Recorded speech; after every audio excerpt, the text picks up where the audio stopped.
నమస్తే రైతు మిత్రులందరికీ కూడా నమస్కారం. మీరు చూస్తుంది కిసాన్ అంగడి యూట్యూబ్ ఛానల్.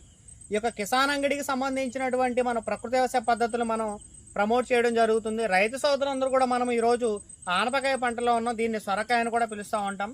ఈ యొక్క సొరకాయకి సస్యరక్షణ చర్యలు ఏంటంటే బాగా మనము ఇప్పుడున్నటువంటి బాగా గ్రో అవడానికి పంచగవ్యను కనుక మనం పిచ్చికారి చేసుకున్నట్లయితే ఎక్కువ దిగుబడి సాధించడం మాత్రమే కాకుండా పంట నాణ్యత కలిగి ఉంటుంది, మార్కెట్లో మంచి డిమాండ్ ఉంటుంది. ఆనపలో ముఖ్యంగా ఏంటంటే అక్కడక్కడ దోమ వస్తూ ఉంటుంది, అలాగే కాయని ఇంజెక్ట్ చేస్తూ కాయ పిండి రాలిపోయేటువంటి అవకాశం ఉంది. తద్వారా రైతు సోదరులందరూ కూడా ఒకసారి నేమాస్త్రం లేదా బ్రహ్మాస్త్రాన్ని పిచికారి చేసి ఆ తర్వాత పూత పిండి దశలో మన సాయంత్రం పూట పంచగవ్యను కనుక మనం పిచికారి చేసినట్లయితే వచ్చే కాయంతో కూడా నాణ్యమైనటువంటి దిగుబడి సాధించుకోవచ్చు. రైతు సోదరులందరూ కూడా ఈ యొక్క ప్రకృతి వ్యవసాయ పద్ధతులు అవలంబిస్తూ మీ యొక్క ఆరోగ్యంతో పాటు మీ యొక్క భూమి ఆరోగ్యాన్ని కూడా పెంచుకుంటారని కోరుతూ మీ యొక్క గోపాలకృష్ణ మరికంటి.